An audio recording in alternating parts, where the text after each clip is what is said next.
The goal of today is to start off where we left off last week, talking about the vertebral column, and look at how the spinal cord fits together with the vertebral column in terms of the spatial orientation of those, and how that can give rise to some clinical problems that you may be interested in.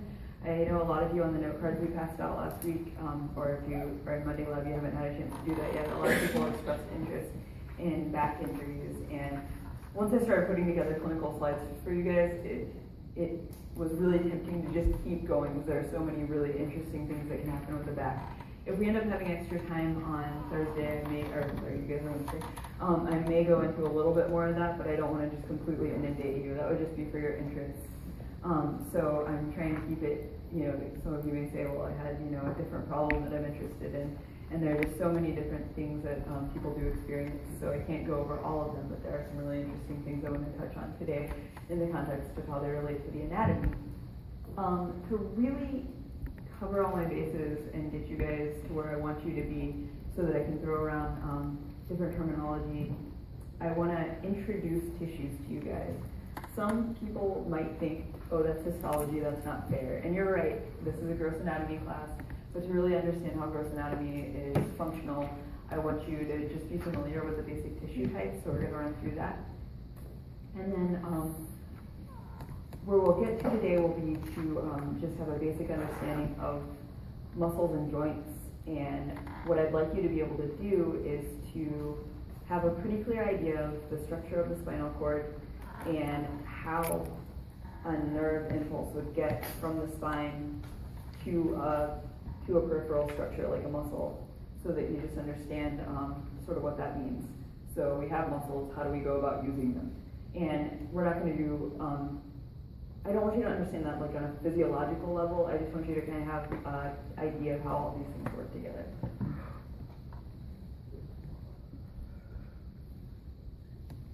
Is there anybody that's still waiting on the download?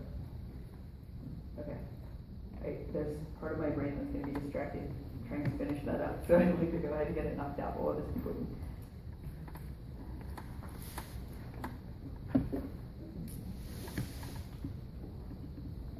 Alright, so because I didn't give you guys these slides with lecture 1, these slides are still in here, and this is just, it'll work out more neatly starting after this this block, but because you guys are at a different point than my Tuesday, Thursday class, that's why. So I'm just going to run by these again. These are things that we went over last week. So you've already seen the schematic vertebra, and we've identified the structure of that. The vertebral body, the vertebral arch, can be broken into the pedicle and the lamina. Spinous processes, those are again ones that you feel if you touch your own spine. Transverse processes, superior and inferior articular processes, the vertebral foramen, which transmits the spinal cord, and the intervertebral foramen that's formed by adjoining vertebrae. And that's where the spinal nerves pass out of the spinal cord. And between each vertebral body, we have what's called an intervertebral disc. And I just wanted to introduce that really quickly because that's the site where a lot of problems tend to occur. The intervertebral disc is composed of two components, the annulus fibrosus and the nucleus pulposus. So if we break down those terms, annulus refers to a ring. So like annelids are the ringed worms, like earthworms. You'll also hear the term annulus in the context of tree rings. It's the same term, same root as year, so annual, things that have a cyclicity to them. I don't know what the word. The annulus fibrosus is the fibrous ring that surrounds the nucleus pulposus, so that's the pulpy nucleus, the pulpy center. And as those names pretty accurately describe, the outer component of that is really tough and fibrous, whereas the inner component is squishy. And we'll look at what that means in terms of potential injuries once I've discussed a little bit more about the structure of the spinal cord. So we've got vertebrae, and each of the vertebral bodies is separated by an intervertebral disc. The other thing that I want to point out is that these are all joints. You know, there's the joint where the vertebral bodies are joined, and then the joints where the superior and inferior articular processes articulate. So there are a bunch of points of articulation, and all of those are attached by a pretty extensive set of ligaments. In the interest of time, we're not going to go over those in a lot of detail right now, but just know that they're there, because you may actually, take an interest in reading about some spinal injuries that actually pertain to those ligaments.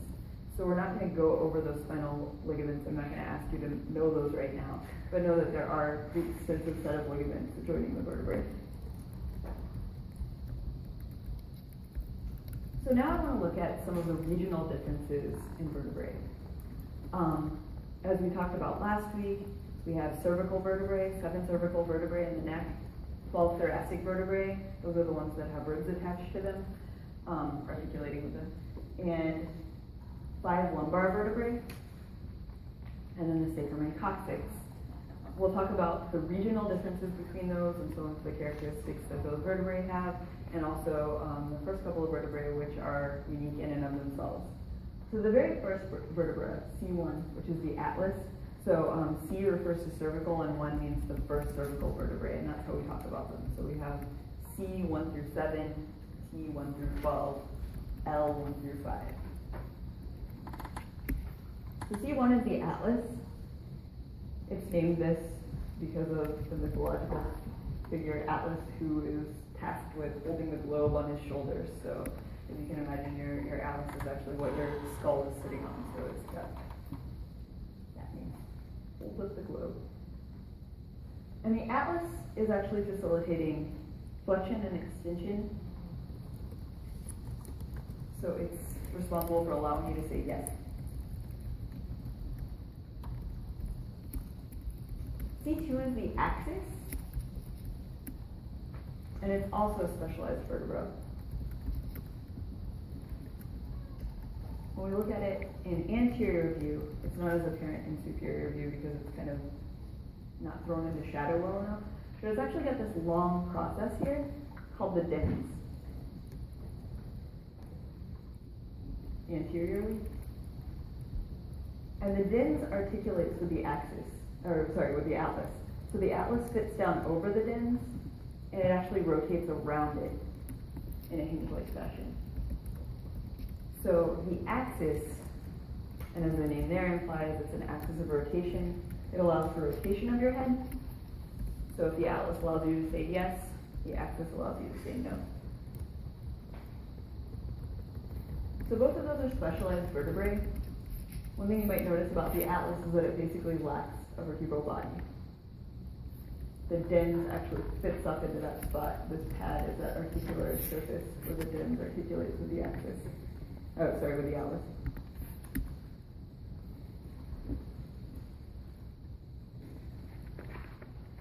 This doesn't show up as well as I hoped it would, so I'll have to change the color on these. I've actually got the clinical slides are shaded blue instead of beige, but that doesn't really show up all that well. So of course you can fracture any vertebra, and that's a major problem because you have spinal tissue, so the spinal cord is actually running through the vertebral foramina. A common fracture is a C1 fracture. This sort of fracture is caused by compression of the C1 vertebra. So for example, if you dove into a pool and hit your head on the bottom, you've got your body weight kind of crushing down and the weight of the pool pushing up, and that's just going to smush the C1 vertebra. And one thing you'll see with any fracture involving a circular shape, so this is also true of the pelvis, for example. Imagine trying to break a pretzel in only one spot. You can't do that generally. That's a pretty rare thing. So usually when damage happens to a circular structure, you have at least 2 sites of fracture. So what tends to happen is that you have pressure on the articular surfaces of C1, and that causes them to be forced out. So you get this 4-point break. And this is the same view in MRI. It may actually be a CT scan. I've got that noted on the rest of them just so you know what we're looking at. And you can see those points of breakage. So an important thing about that sort of fracture is that while it can be associated with spinal cord damage, it's not necessarily associated with spinal cord damage. So that's one where they need to be really careful. And if you've ever seen them, sort of support the neck when somebody's had a traumatic injury, that's to try to prevent further dislocation of those bony fragments so that further injury to spinal tissue doesn't occur.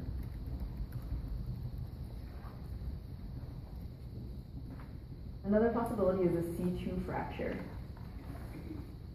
This is called a hangman's fracture because it's actually what happens when they hang somebody. So they would position the knot high up on the neck, and that causes the head to hyperextend without extension of the neck, and that's going to cause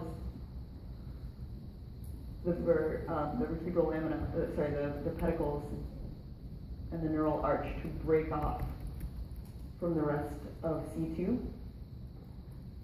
And unlike the C1 fracture I just showed you, this one usually is very rapidly and traumatically damaging to the neural tissue.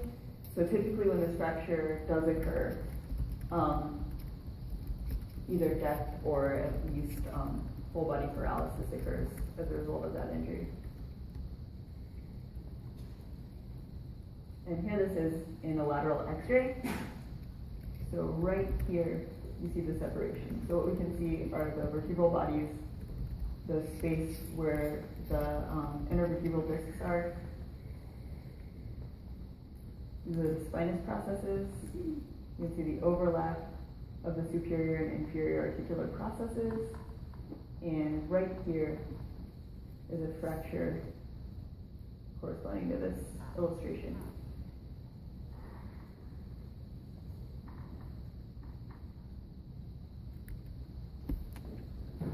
The remaining cervical vertebrae, C3 through C7, are kind of more typical cervical vertebrae. They're not the unique sorts that the axis and atlas are.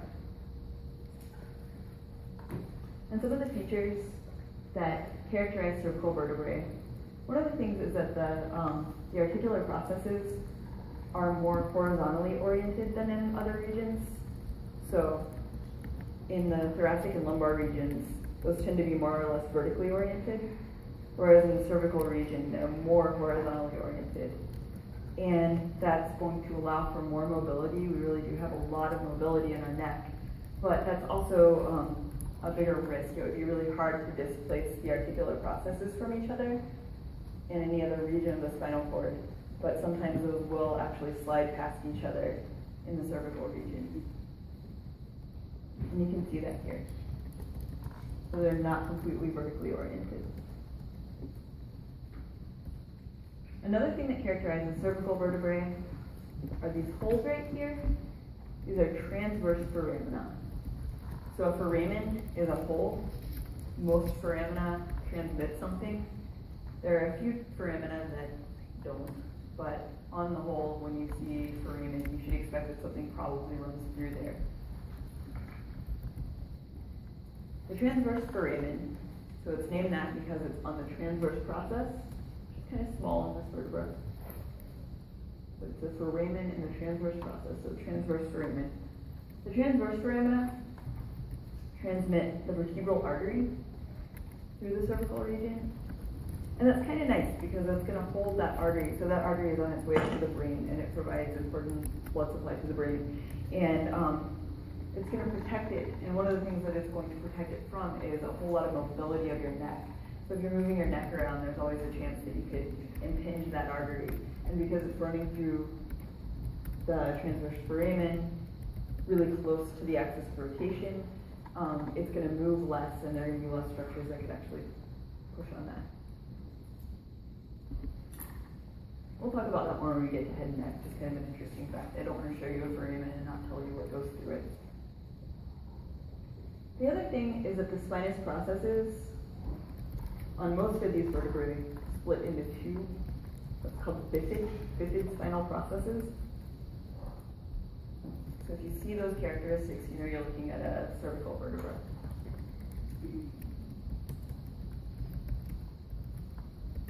And the other thing is that the vertebral body, relative to the size of the vertebral foramen, is relatively small. So a big vertebral foramen, a relatively small vertebral body.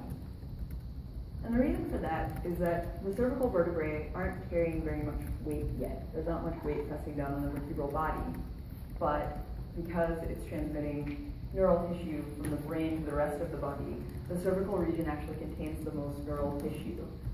Further down in the vertebral column, more of that is already passed out to the peripheral nervous system. But up top, we've still got a whole lot of vertebral tissue in the spinal cord, but not much weight bearing down on those vertebral bodies.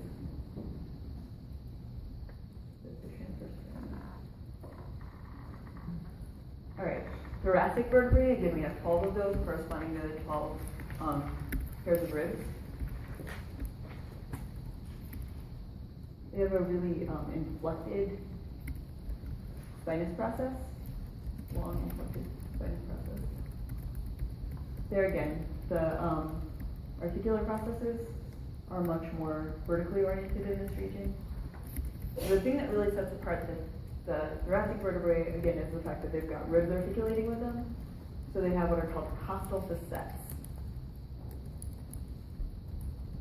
And those facets are just smooth areas where the ribs articulate. Now, typically the way that works, there are a couple of vertebrae that have an exception, but typically the way that works is that you have the head of a rib sitting in the superior portion of the corresponding vertebra, but it's also going to slightly touch the one above it, and then the rib curves around and also contacts the transverse foramen. So we have costal facets on all of those points of contact. In the lumbar region, we have sort of a more typical vertebra, but the thing that may jump out at you is that they're just really big, really robust. And the major reason for that is because they are bearing a whole lot of body weight in that region. But relatively, the vertebral foramen is much smaller. And that's because a lot of that tissue is already passed out of the spinal cord.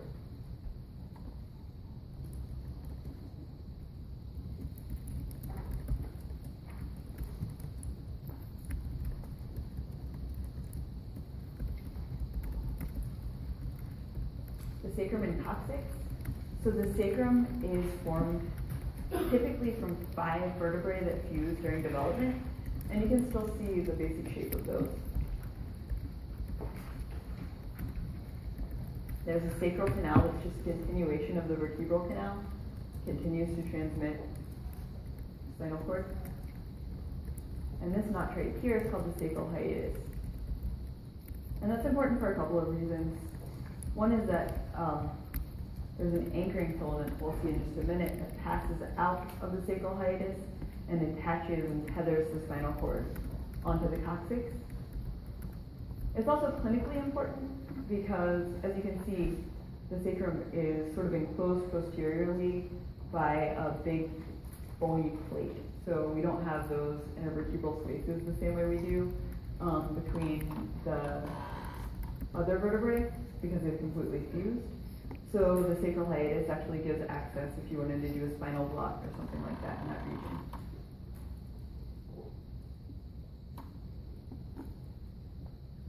Rather than intervertebral foramina, the sacrum has sacral foramina.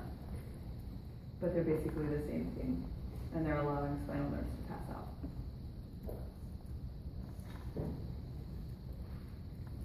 Then we have the coccyx, and we've talked about the coccyx a little bit already. The coccyx is the remnant of what would be caudal vertebrae in most mammals, but since we don't have a tail, we don't have caudal vertebrae. And there again, those are the terms cranial and caudal. So cranial refers to the head, caudal refers to the tail. So since we don't have a tail, we just have a coccyx instead. But it's not completely functionless. The coccyx is an important anchoring site for some stuff. So, like I just said, we've got a filament anchoring the spinal cord to the coccyx, and then also the muscles of the pelvic floor, like we talked about last week. Okay, so the next step is to look at how the spinal cord and spinal nerves are associated with the structure of the vertebral column. Here we're looking at the vertebral column posteriorly. I keep getting in front of you, I feel like. If I do that, let me know. Okay, I'll switch to the other side for a little bit.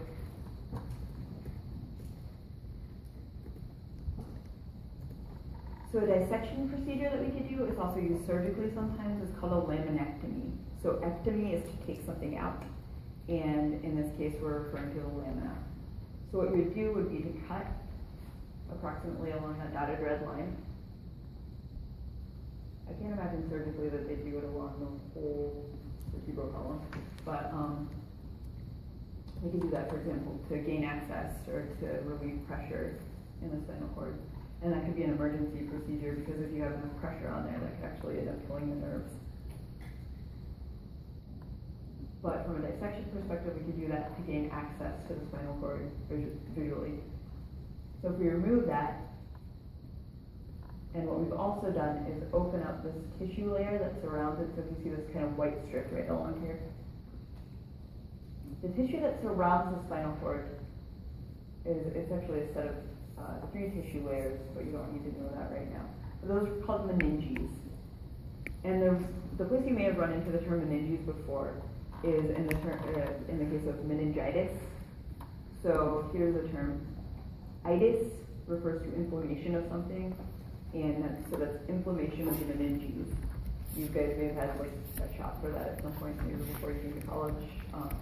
So there are actually different things that can cause inflammation of the meninges, but of course that's really dangerous because it's so close to neural tissue.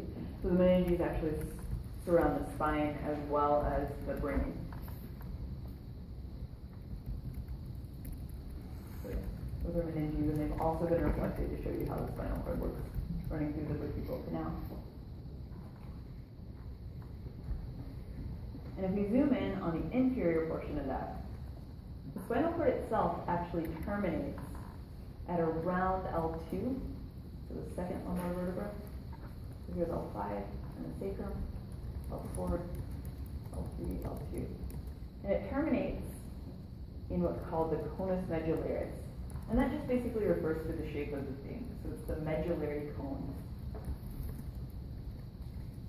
If you haven't run into it before, a lot of organs are divided into a cortex and a medulla.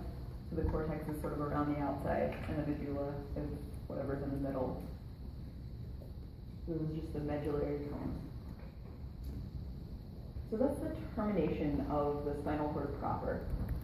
That happens around L2 in adults, but actually lower down in the lumbar vertebrae in younger children. So it just doesn't grow as much as the vertebrae do, so it actually raises up relative to those. It would be something to be conscientious of if you ever had to do a lumbar puncture in a child, and we'll talk about that here in just a second. Just knowing that it terminates lower down in the lumbar region in younger kids. Below that, we have what's called the cauda equinus. As I'm about to show you, at every vertebral level, we have a spinal nerve being formed by rootlets coming off and coming together to form a spinal nerve that passes out of the vertebrae at those intervertebral foramina. But what happens is that so inferior to the conus medullaris, that's all there is. Just those roots passing down to their target level, and that's called cauda equinus. So there's that term again, cauda. That refers to caudal as opposed to cranial, so tail. And if you're into equestrian sports, horse's tail. And it just refers to the way it looks. So we've got all these hair-like structures passing down. The other structure to see in this view is a structure called the phylum terminale. And it's a meningeal tether, basically. So we've got those connective tissue layers of meninges surrounding the spinal cord. And then there's this tether that passes down from the tip of the conus medullaris all the way down through the sacral canal and attaches to the coccyx. And that's called the phylum terminale, the terminal filament. And it helps to hold it in place. Yes? Is that what they have to cut when you have a tethered spinal cord, or is that something else? I don't actually know. Does anybody know tethered spinal cord? I'll have to look into what that means. And I got it now, so don't forget. I'll get back to you on that. Of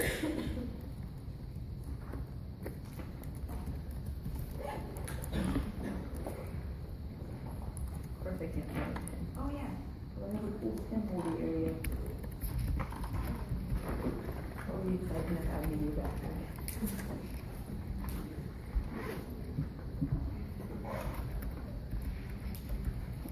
Yeah, I've never heard of a tethered spinal cord, so I'll look into that. That'll be cool. Alright. So, one of the reasons that the cauda is clinically important is that that's going to be really important for where you can do a lumbar puncture. So let's talk about, first of all, what a lumbar puncture is. You may have heard it called a spinal tap. And the reason that we might do that would be to gain access to cerebrospinal fluid that is held within those meningeal layers and soaks the brain and spine. That can be done, for example, when you want to know if there's a bacterial infection. So that's a very protected area. It's not easy to gain access to the cerebrospinal fluid, and that's just kind of a safeguard your body has to keep your critical brain tissue safe. But if there is a suspicion that there's a bacterial contamination of that tissue, they may do a spinal tap to draw out some of that tissue and test it for contamination. Now, that's usually done at around the C3 or C4 level, and the reason for that is because there you're inferior to the conus medullaris. I came up with, and I'm kind of proud of this cheesy analogy, right? So, imagine that you're holding in one hand a baguette, and in the other hand a knife, and you start poking the knife at the baguette. Right? There's a pretty good chance you're going to stab the baguette. Okay? Now imagine that you are holding in your hand a bunch of wet spaghetti noodles, and you start stabbing those with a knife. Your chances of impaling a wet spaghetti noodle are actually pretty slim, right? So that's kind of what it would be like to go poking around in the spinal cord with a needle, superior to the conus medullaris versus inferior to the conus medullaris, right? So where you've just got a complete spinal cord, there's a decent chance you may actually puncture it with a needle and do nerve damage. But down in the cauda equina, you've got these slippery, wet, string-like structures that can just roll out of the way. So when you go poking around with a needle, it's safer to do it below the conus medullaris, because then there's a lot lower risk of doing damage to that nervous tissue. So keep in mind that if you're doing this to a child, you'd want to go even lower, because you would have more inferiorly extended conus medullaris.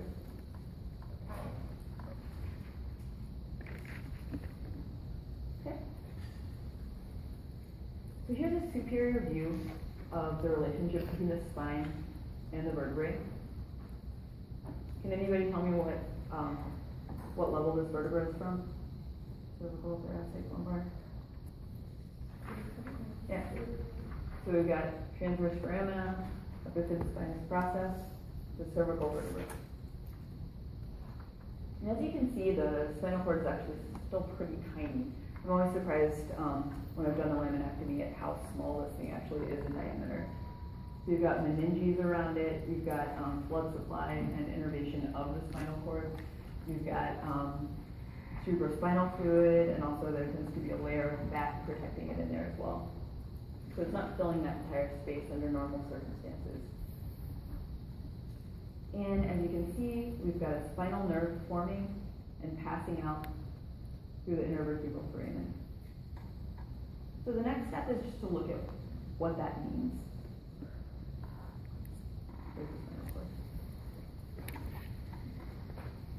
Okay, so the next thing I want to talk to you guys about is sort of the clinical relevance of that orientation for some of the spinal injuries that you might encounter. So here again, as I talked about earlier, we've got an intervertebral disc that consists of the annulus fibrosus and the nucleus pulposus. If you've ever heard of a herniated disc, it's a really common back injury. And what happens is that you stretch or rupture the annulus fibrosus, and that causes the nucleus pulposus to bulge out, and that's going to impede on the vertebral canal. So here is that in an MRI. So you can see the L3 intervertebral disc poking out. This gray tissue right here is actually the spinal cord. Down here you can sort of see that it's turned into caudate a little bit. It doesn't show it really well. Here we've got the vertebral body of L3, L4, L5, and then the sacrum. These are the spinous processes. This bright white is fat. The black line on either side is actually probably fluid, the cerebrospinal fluid in there. And what you can see is that that nucleus pulposus is bulging out and smushing on the spinal cord right there. So we'll talk about this more in detail in just a minute, but of course the major things running in the spinal cord are neurons that are either motor or sensory. So all of that's running in there. So typically this presents as pain, both at the site where the bulge happens, but also in any of the nerves that are being smushed below that point. So it could present as leg pain or something like that, or muscle weakness, depending on which components of those nerves are getting smushed. So a lot of lower back pain is actually related to a herniated disc, and that's what that means. Got this inappropriate bulging out of the nucleus pulposus in the spinal cord. These are most common in the cervical and lumbar regions, and that's because we've got the most mobility in the cervical and lumbar regions. And particularly in the lumbar region because it's bearing so much body weight too, so this happens a lot.